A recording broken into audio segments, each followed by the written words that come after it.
Olá, pessoal! A nossa aula de hoje vai ser sobre fundamentos da biologia do desenvolvimento e sistemas reprodutivos, dois aspectos super importantes para a gente entender embriogênese, então vem comigo!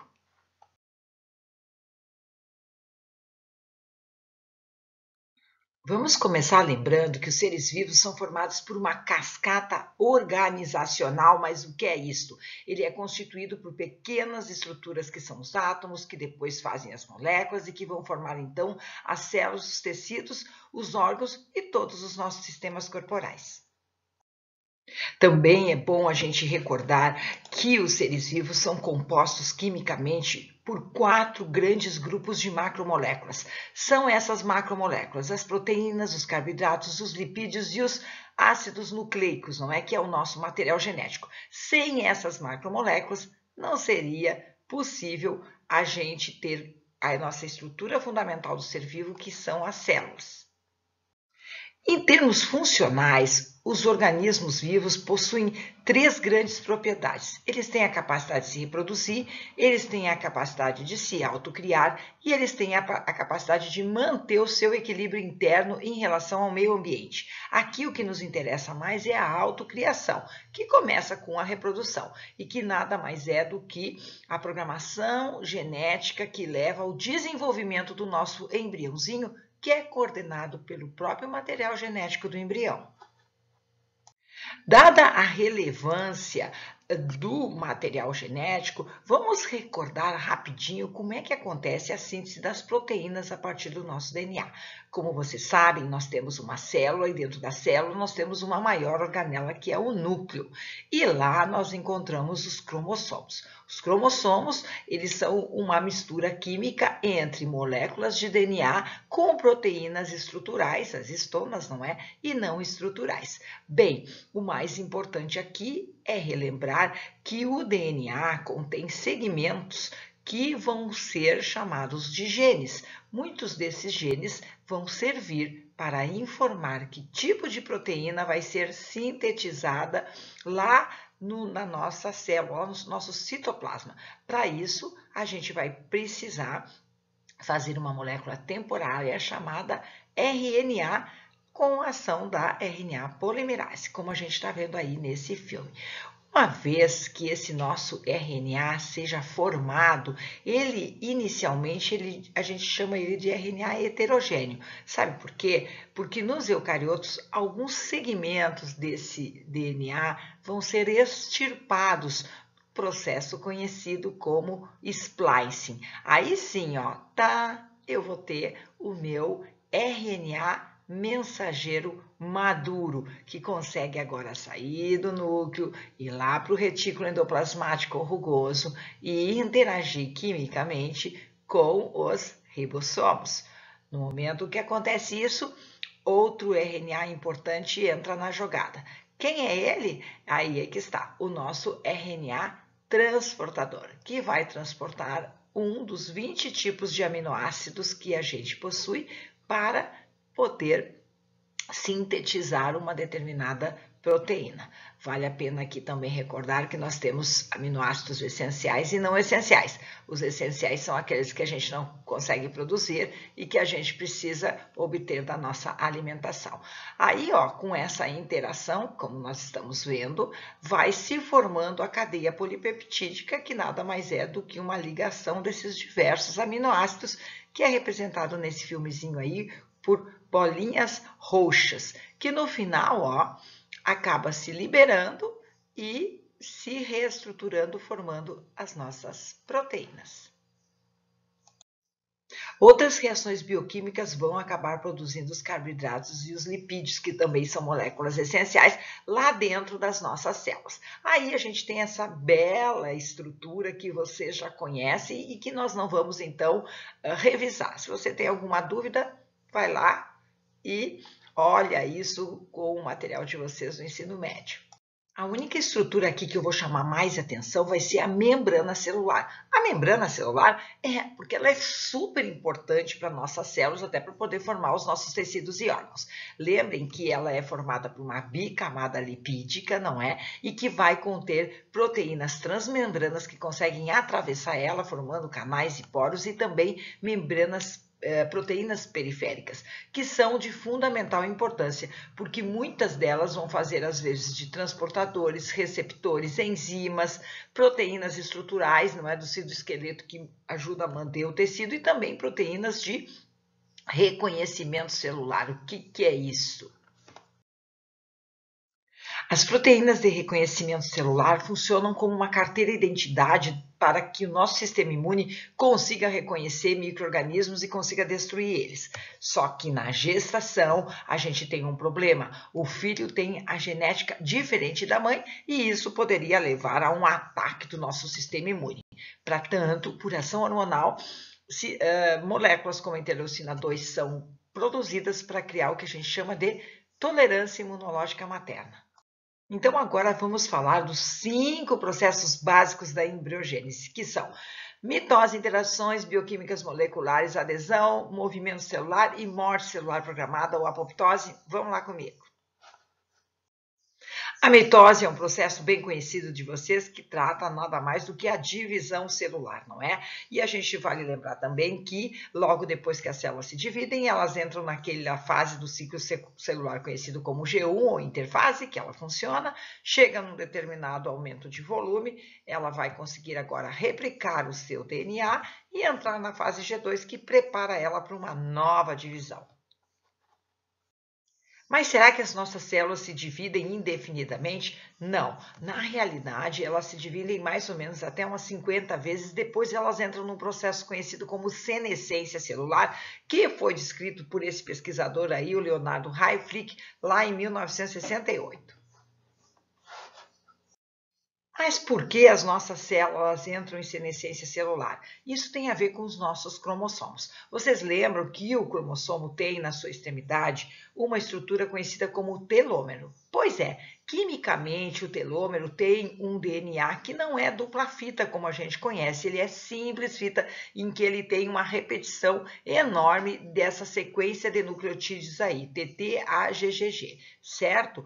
Cada vez que o nosso telômero, a nossa célula se divide, o telômero encurta, ela perde um pedaço de telômero até que esse telômero fica tão curtinho e tão perto dos nossos genes que isso induz, então, a interrupção da mitose, ou seja, a interrupção da divisão celular. Só que assim, ó, como nós vamos ter que ter uma grande quantidade de células para formar o nosso embrião, se ele entrasse já direto em senescência celular, a gente não ia conseguir, a partir de uma única célula, fazer um corpo com mais de 75 trilhões de células, que são mais ou menos o número estimado que a gente tem de células adultas. Por isso que as células embrionárias, também conhecidas como células-tronco, e algumas outras células do corpo, que são as células germinativas, que mantêm a nossa pele, o nosso sangue, tem a presença ativa de uma enzima conhecida como telomerase, que vai fazer o quê? Vai regenerar o telômero, impedindo a senescência celular dessas células. O segundo processo que eu gostaria de falar para vocês, ele é bem mais complexo e é um mundo na realidade, que são as interações bioquímicas e moleculares. Aí eu estou passando esse pequeno vídeo de cultura de células, mostrando como é que as células vão se diferenciando a partir de células tronco até se tornarem células que a gente reconhece como células musculares. Isto vai acontecer porque essas células embrionárias, elas vão ser estimuladas por moléculas regulatórias, como os hormônios ou substâncias parácrinas, que são substâncias produzidas pelo próprio tecido ali, e também por comunicações físicas células a células. Então, isso aí é o princípio básico da embriogênese, que vai induzir a diferenciação. Para a gente entender como é que esse processo funciona, a gente precisa também relembrar que grande parte dessas informações, ou quase todas, está lá no nosso material genético, não é? Lá no nosso DNA. Mas aí vem uma pergunta: como é que todas as células têm o mesmo DNA e elas conseguem se diferenciar? Já que se todas as células produzissem a mesma quantidade de proteína, nós seríamos uma bolha, né? Não teria diferenciação. Para a gente entender como isso funciona, nós temos que ter pelo menos uma base de como é que é a estrutura do nosso gene eucariótico, não é? O nosso gene eucariótico, ele vai possuir 3 grandes partes, tá? O que a gente chama de região promotora, os exons e os introns. Bom, o que cada uma dessas partes faz? Em princípio, logo que um gene é transcrito, ele forma então uma molécula heterogênea de RNA, que se constitui de exon e de intron, mas na hora que esse RNA vai sair do núcleo, os introns são retirados, são segmentos que são retirados para formar o que eu chamo de RNA maduro, que agora sim, ó, vai lá para o meu citoplasma e participa da síntese das nossas proteínas. Mas o que seria a região promotora? A região promotora é uma sequência de DNA que não vai ser codificada, ou seja, não vai produzir mRNA, mas ela serve para se ligar com o que a gente chama de moléculas regulatórias, que vão agora induzir esse gene ou ativar ele, ou inibir a transcrição dele, ou aumentar ou diminuir a transcrição. Quer ver um exemplo bem fácil da gente entender? Vocês sabem que homens produzem testosterona, e aí, por exemplo, a testosterona consegue entrar lá nas células do rosto, não é, do homem e produzir barba. Por uma reação oposta, quando o estrogênio que é produzido pela mulher age em cima dos mesmos genes que vão fazer a barba, ele vai inibir esses genes. E aí o que vai acontecer? O rostinho lisinho aí da mulher, viu? E assim é que a gente vai conseguir então produzir todas as diferenciações que acontecem no nosso corpo, a grande maioria delas.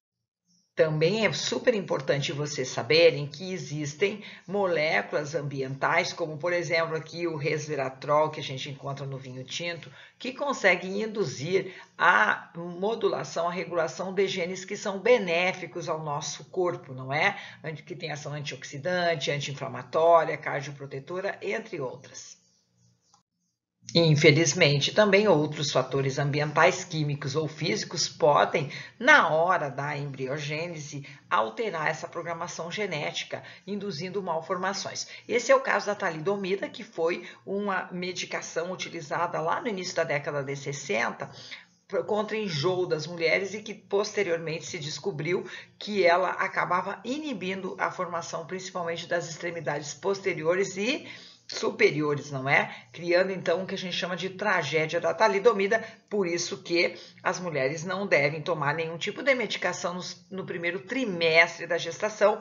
Nós vamos falar mais sobre isso na nossa disciplina.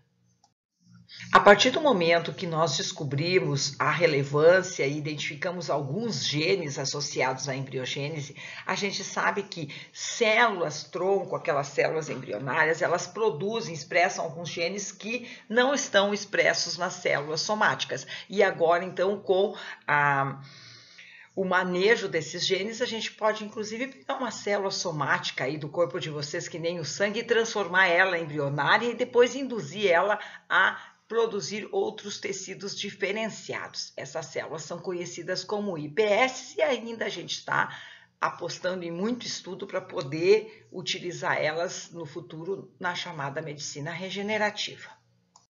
Algumas vezes, alguns genes devem ser completamente silenciados, eles não devem mais funcionar e isso vai acontecer por um fenômeno chamado epigenética. Esse aí é o caso, por exemplo, que faz com que todo um dos cromossomos X da mulher seja completamente inativado, produzindo a nossa cromatina sexual, não é? Existem vários tipos de modificações epigenéticas, metilação, acetilação, microRNAs, e é só para vocês saberem que esse tipo de processo é muito relevante. Se ele for alterado, poderemos ter problemas na embriogênese e no futuro, lá, até quando a gente for mais velho. O terceiro processo da embriogênese importante é a adesão celular. Mas o que é isso? As nossas células elas vão criar aqui, produzir substâncias que vão ligar ela à matriz extracelular e que também podem ligar elas entre as células. Esse é o caso da junção de oclusão, de adesão, desmossomos, não é? E outras moléculas importantes. O quarto processo fundamental do desenvolvimento é o chamado movimento celular. As nossas células vão precisar se movimentar para se reorganizar e formar os diferentes tecidos e órgãos, não é? Então, algumas dessas células elas vão conseguir se movimentar como se fossem uma ameba, no qual o citoplasma se torna mais líquido, não é? E consegue então escorregar para a direção que essa célula quer andar. Como vocês devem imaginar, esse processo é altamente complexo e envolve diversos tipos de interações bioquímicas. Aí eu mostro para vocês uma ameba para dar um exemplo aí de como é que as nossas células se movem ao longo da embriogênese para formar o nosso embrião. O quinto e último processo importante é o chamado apoptose ou morte celular programada. Ele é um evento coordenado que faz com que a própria célula se mate sem causar inflamação ou problemas para o organismo. Na embriogênese, especificamente, ele é de fundamental importância. Por quê? Porque a gente vai precisar esculpir os nossos órgãos e algumas linhagens celulares, então devem morrer. Aí eu mostrei como é que acontece em geral a apoptose e esses pequenos corpos apoptóticos formados com o resto das células que foi morta, eles são simplesmente aproveitados pelas células vizinhas como nutrientes. Aqui eu dou um exemplo para vocês da apoptose na embriogênese. A gente forma as nossas mãos e os nossos pés a partir de blocos maciços de células, em que as células interdigitais precisam morrer para a gente poder formar os nossos dedinhos. Se acontecer uma inibição da apoptose, eu posso ter aí essas membranas interdigitais na mão, ou até mesmo processos mais graves em que ocorreu uma superestimulação da apoptose, formando então indivíduos com polidactilia, porque tem mais do que 5 dedos na mão.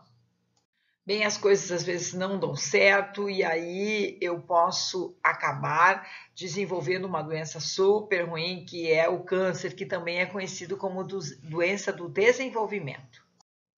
Mas por que o câncer é conhecido como doença do desenvolvimento? Simples, porque ele vai apresentar características que eu encontro muito em células embrionárias, só que agora essas características estão totalmente alteradas, não é? Então as células cancerosas, elas são imortais, nada de envelhecer, elas têm alta taxa de proliferação mitótica, elas se desdiferenciam, elas ficam parecendo assim, ó, células completamente diferentes e lembram muito células embrionárias. Elas são resistentes à apoptose, mesmo que elas sejam produzidas por alterações no nosso material genético, não é? E elas também têm a capacidade de se mover e criar assim, via migração no sistema sanguíneo e linfático, o que a gente chama de tumores secundários ou metástases. Por isso que o câncer é conhecido como a doença do desenvolvimento.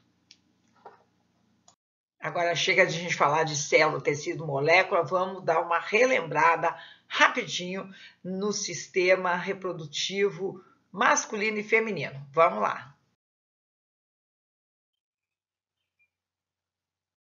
As principais estruturas do sistema reprodutivo feminino são a estrutura externa, conhecida como vulva, a vagina, o colo do útero e o útero, os ovários, as tubas uterinas e as mamas.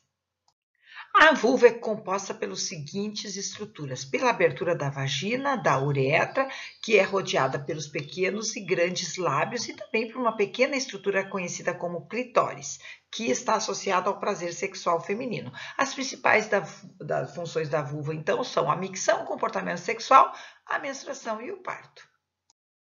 A vagina, ela é um órgão muito muscular, conhecida como uma cavidade virtual, porque as suas paredes elas estão próximas, mas elas conseguem se adaptar tanto ao tamanho do pênis quanto da saída de um bebê durante o parto, ou mesmo da colocação de um absorvente interno. Tem baixíssima inervação, então as paredes delas não têm quase receptores sensoriais de dor e prazer, certo? E ela vai produzir um muco acidificado que vai proteger a mulher contra a invasão de patógenos, vai impedir então que micro-organismos entrem para dentro da cavidade abdominal.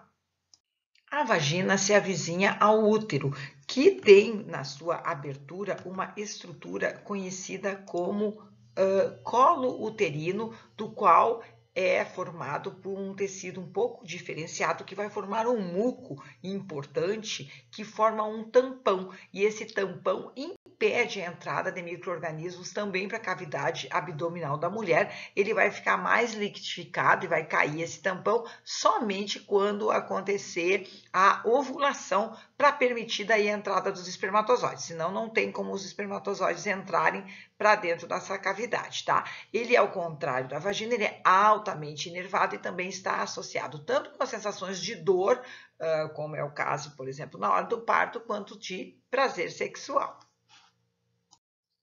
O útero é aquele órgão que vai receber o nosso embrião, onde o embrião vai se desenvolver. Ele é super importante porque ele é formado, então, por uma camada que reveste internamente ele, conhecida como endométrio, e também pelo miométrio, que é aquela camada muito muscular. Ele vai parecer o útero mais ou menos do tamanho de uma pera ou do punho invertido da mulher, não é? O endométrio vai ser um tecido altamente glandular e de fundamental importância, porque é nele que o embrião não só vai se ligar, mas ele vai entrar lá para dentro para poder se desenvolver.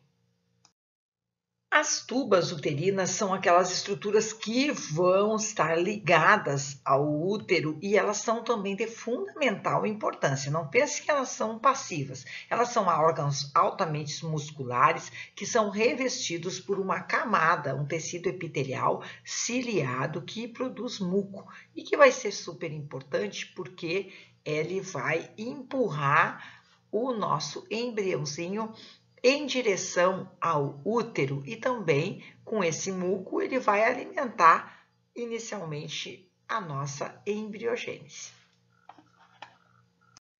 O ovário é o que a gente chama de gônada feminina e ele vai conter a seguinte estrutura: uma parte mais interna conhecida como região medular e uma parte mais externa conhecida como região cortical, que vai conter estruturas importantes como o folículo ovariano, que é feito de células que rodeiam aquela célula que vai depois se transformar no nosso ovócito.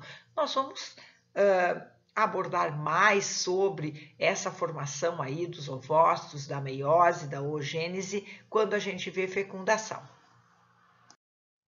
Agora vamos falar um pouquinho sobre o sistema reprodutivo masculino. Ao contrário do que possa parecer, o sistema masculino ele é bastante complexo, formado por estruturas que geralmente são tubulares, né? Então, a gente tem pênis, a gente tem os testículos, que estão dentro de um saco conhecido como saco escrotal ou escroto. A gente tem um vaso deferente que vai ligar esses testículos à cavidade interna abdominal. E nós também temos uma série de glândulas, como a vesícula seminal, a próstata e a glândula bulborretal. Dentro do pênis ainda eu tenho a continuidade da uretra, não é conhecida como uretra peniana, que serve tanto para expelir o sêmen, num processo conhecido como ejaculação, quanto também para a urina passar.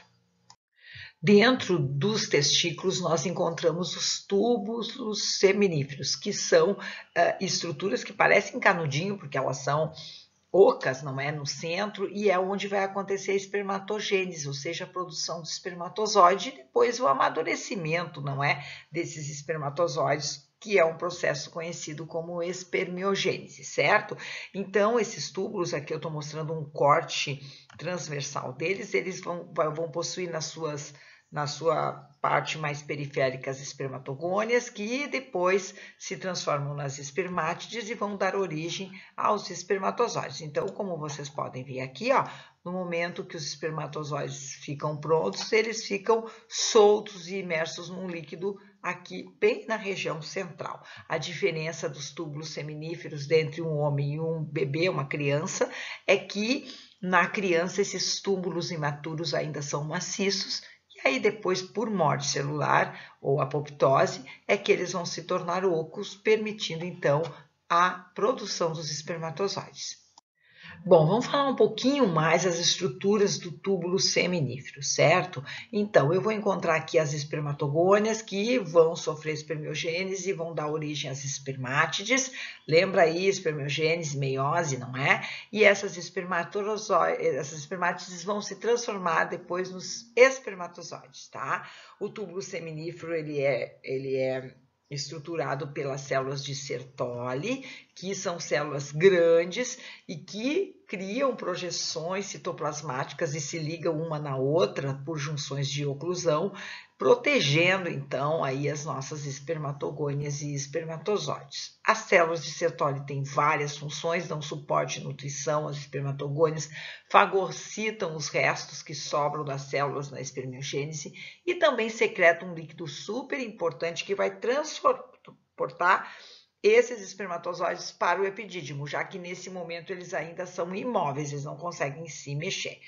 Ao redor dos túbulos seminíferos eu encontro também as células de Leydig, que vão produzir os hormônios testosterona e dihidrotestosterona, certo? Também eu encontro células mioides que dão algum nível de contratibilidade aos túbulos seminíferos para empurrar os espermatozoides formados em direção ao epidídimo. Aqui eu queria abrir um parênteses para vocês para falar um pouco sobre a questão da epidemiologia da infertilidade masculina.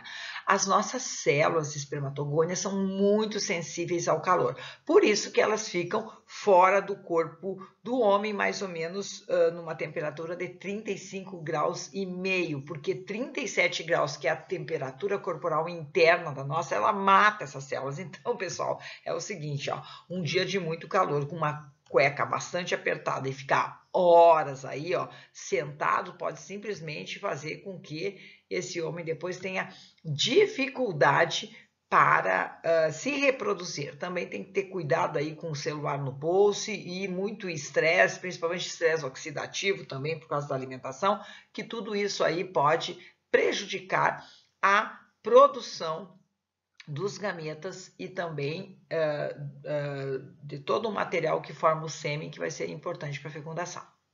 Agora eu vou falar para vocês do epidídimo, que é essa estrutura aqui, ó, que eu estou marcando de amarelo, certo? Tá? Que estrutura é essa e qual a sua relevância? O epidídimo, ele é um tubo altamente inovelado, onde os espermatozoides vão ficar e vão amadurecer, se tornar móveis e ficar ali até o momento da ejaculação, certo? Então, a gente, quando olha um corte histológico desse epidídimo, a gente vai ver que ele contém, ó, paredes altamente já musculares e que os espermatozoides ficam aqui, ó, na sua região central. Os espermatozoides, eles ficam, na realidade, armazenados, quando prontos, na cauda do epidídimo, certo? E eles podem ficar aí estocados, geralmente de 3 a 10 dias, podendo ficar até 30 dias. Depois disso, eles vão ter que ser ejaculados, não tem jeito. Por estímulo sexual ou fisiológico, os espermatozoides vão sair do epidídimo em direção ao exterior via um vaso muito importante chamado vaso deferente, certo? Esse vaso, então, ele liga os testículos à cavidade interna abdominal. E como vocês podem ver aqui nesse corte histológico, ele é altamente muscular. Tudo isso aqui assim, ó, é tecido muscular, como eu estou mostrando para vocês, para poder empurrar então os espermatozoides para dentro da cavidade abdominal, ok? Logo que os espermatozoides então saíram aqui do epidídimo, ó, vem comigo, entraram pelo canal deferente, eles vão passar próximos a uma glândula, não é? Que tem duas, na realidade, que são as vesículas seminais, certo? As vesículas seminais, que aqui, assim, nesse outro esquema eu enxergo, elas vão estar, então, ó, são responsáveis pela produção de 70% do ejaculado e produzem um fluido alcalino que vai neutralizar aquele muco ácido que a vagina produz, não é? Formando, então, uma reação de sal e água, tá? E também produz frutose, que fornece energia para os espermatozoides se locomoverem. Logo que acontece a passagem pela vesícula seminal desse líquido, esse líquido vai entrar em contato com a próstata, que na realidade são 30 glândulas que parecem uma noz, não é? E que vai secretar citrato e enzimas que vão degradar, ó, glicoproteínas que estão envolvendo o espermatozoide na hora da ejaculação. Finalmente, nós temos aqui então as glândulas bulborretais, bem no início da uretra, que vão nada mais, nada menos que produzir um líquido que vai lubrificar essa uretra, permitindo então a saída do sêmen, que vem com muita pressão, sem causar lesões no tecido uretral.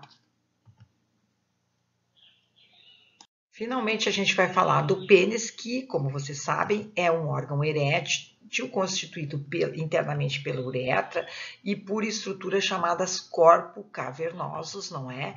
Que vão ser formados num tecido erétil que contém muitos capilares e que, com isso, com o estímulo sexual ou às vezes também fisiológico, eles acabam vasodilatando e enchendo de sangue e permitindo, então, a ereção desse órgão. Oi, pessoal, nem acredito que eu consegui enfiar todos esses elefantes nesse fuca aí. Não vale contar aí o que eu falo, entendeu? Os 30 minutos é só do conteúdo. Agora eu vou, tomar um café. Bom, e me preparar para gravar a segunda aula nossa, que vai falar sobre fecundação e primeira semana de desenvolvimento embrionário. Beijo!